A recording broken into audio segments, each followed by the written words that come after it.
ಎಲ್ಲರಿಗೂ ಅಂತಾರಾಷ್ಟ್ರೀಯ ವಿಶ್ವ ಮಹಿಳಾ ದಿನಾಚರಣೆಯ ಹಾರ್ದಿಕ ಶುಭಾಶಯಗಳು. ಇವತ್ತು ನಾವೊಂದು ವಿಶೇಷ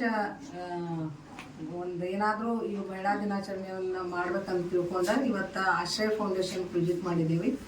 ಎಲ್ಲ ನಮ್ಮ ತಂಡ ಬಂದಾರ, ನಮ್ಮ ಕ್ರಾಂತಿ ಮಹಿಳಾ ಮಂಡಳ ಮತ್ತು ಉಮಾ ಸಂಗೀತ ಪ್ರತಿಷ್ಠಾನದ ನಾವು ಕೆಲವೊಂದು ಹೆಣ್ಮಕ್ಳು ಬಂದು ಇವತ್ತು ಇವರು ನಮ್ಮ ಇಲ್ಲಿ ಆಶ್ರಯ ಮಕ್ಕಳ ಹುಡುಗಿಯರು ಮಾಡಿದಂಥ ಈ ಎಲ್ಲ ಪ್ರಾಡಕ್ಟ್ಗಳನ್ನ ನಾವು ಖರೀದಿ ಮಾಡಿದ್ವಿ.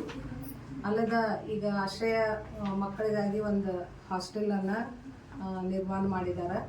ಅದರದ್ದು ಒಂದು ಓಪನಿಂಗ್ 22ನೇ ತಾರೀಕು ಐತಿ ಇದೇ ತಿಂಗಳ.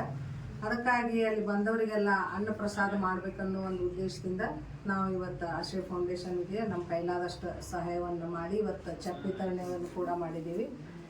ಇವತ್ತು ನಿಜವಾಗಿ ಹೇಳ್ಬೇಕಂದ್ರೆ ನಮ್ಮ ಎರಡೂ ಸಂಸ್ಥೆಗಳು ಮಾಡಿದಂಥ ಈ ಒಂದು ಒಳ್ಳೆಯ ಕಾರ್ಯ ನಮಗೆ ಖುಷಿ ತರ್ತೈತಿ.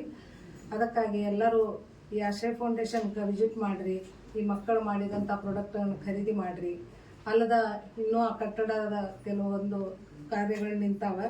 ಅದಕ್ಕಾಗಿ ಎಲ್ಲರೂ ತಮಗೆ ಎಷ್ಟು ಸಹಾಯ ಆಗ್ತೈತಿ ಕೈಲಾದಷ್ಟು ಸಹಾಯ ಮಾಡಿರಿ. ಮತ್ತು ನಮ್ಮ ಈ ನಾಗರತ್ನ ಮೇಡಮ್ ಅವರು ಮಾಡುತ್ತಿರುವ ಈ ಒಂದು ಪವಿತ್ರ ಕಾರ್ಯಕ್ಕೆ ತಾವೆಲ್ಲ ಕೈ ಜೋಡಿಸ್ರಿ ಅಂತ ತಮ್ಮೆಲ್ಲರಲ್ಲಿ ವಿನಂತಿಸಿಕೊಳ್ಳುತ್ತೇನೆ. ಧನ್ಯವಾದಗಳು. Thank you.